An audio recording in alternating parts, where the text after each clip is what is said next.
ആചാര്യ T V Hindu ആചാരങ്ങളെയും അനുഷ്ഠാനങ്ങളെയും കുറിച്ച് കൂടുതൽ അറിയാൻ ഈ ചാനൽ സബ്സ്ക്രൈബ് ചെയ്യുക. ഇന്നത്തെ ജ്യോതിഷ വിഷയത്തിലേക്ക് ഏവർക്കും സ്വാഗതം. ഇന്ന് ഞാനിവിടെ പറയാൻ പോകുന്ന ജ്യോതിഷ വിഷയം എന്താണ് ദേശദേവത. ദേശദേവത എന്ന് പറഞ്ഞൊരു ദേവതയുണ്ട്. അപ്പോൾ ചോദിക്കും, അങ്ങനെ ഒരു ദേവത ഉണ്ടാകുന്നു ചോദിക്കും. ദേശദേവതയുണ്ട്. ഉണ്ട്. എന്താണ് ദേശം? ഓരോരുത്തരുടെയും വീടിൻ്റെ അടുത്ത് ആ ദേശത്ത് കുടികൊള്ളുന്ന ദേവത, അതാണ് ആ ദേശത്തിൻ്റെ ദേവത. ഓരോ പ്രദേശത്തും ഓരോ ദേശദേവതകളുണ്ടാവും.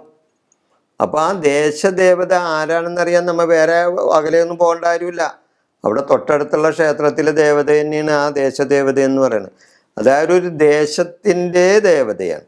അതിനെയാണ് ദേശദേവത എന്ന് പറയുന്നത്.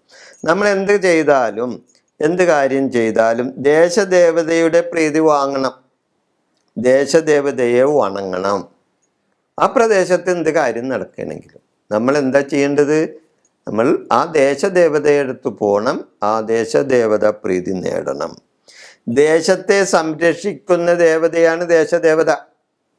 ദേശത്തെ സംരക്ഷിക്കുന്ന ദേവതയാണ്, ഒരു ദേശത്തെ സംരക്ഷിക്കുന്ന ദേവതയാണ് ദേശദേവത.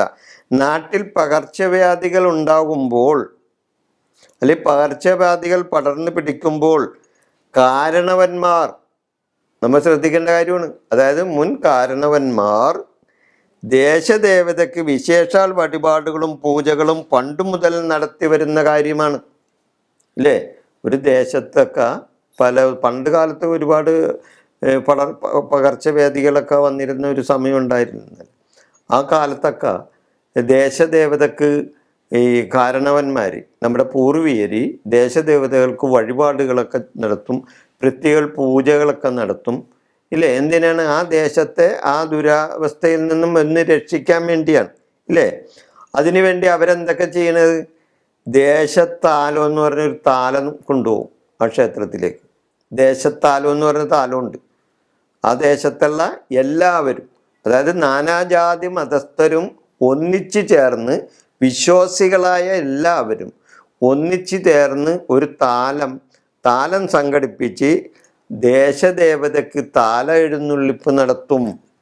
അത് പണ്ട് കാലത്ത് ചെയ്യുന്നതാണ്. അത് ദേശദേവതയ്ക്ക് ചെയ്യുന്നതാണ്, ദേശത്തിൻ്റെ സംരക്ഷണത്തിനായി ചെയ്യുന്നതാണ്. അതുപോലെ തന്നെ ദേശവിളക്കുണ്ട്, വിളക്ക് നടത്തും. ഒരു പ്രദേശത്ത്, ഒരു സ്ഥലത്ത് എല്ലാവരും കൂടി ഒന്നിച്ചുകൂടി അവിടെ ദേശദേവതയ്ക്ക് ദേശവിളക്ക് നടത്തും. ഇതെല്ലാം ദേശത്തിൻ്റെ പൊതു നന്മയ്ക്ക് വേണ്ടി ചെയ്യുന്ന കാര്യമാണ്. ദേശത്തിൻ്റെ പൊതു നന്മയ്ക്ക് വേണ്ടി നമ്മുടെ പൂർവികർ ചെയ്തു വന്നിരുന്ന കാര്യമാണ്.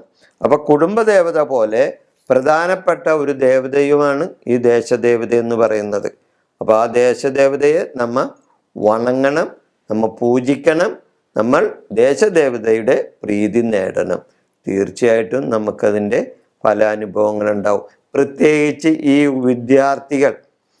വിദ്യാർത്ഥികളൊക്കെ പരീക്ഷക്കൊക്കെ പോകുമ്പോൾ ആ പരീക്ഷ സമയത്ത് ഒരാഴ്ച അടുപ്പിച്ചൊന്ന് ദേശദേവരുടെ അടുത്ത് പോയി നെയ്വിളക്ക് തെളിയിച്ചൊന്ന് പ്രാർത്ഥിച്ചു നോക്കും. തീർച്ചയായിട്ടും ഫലം ഉണ്ടാവും. ആ പരീക്ഷകളിൽ നിങ്ങൾക്ക് ഉന്നത വിജയം നേടാനും സാധിക്കും. അപ്പോൾ അതൊന്ന് നോക്കുന്നത് നല്ലതാണ്.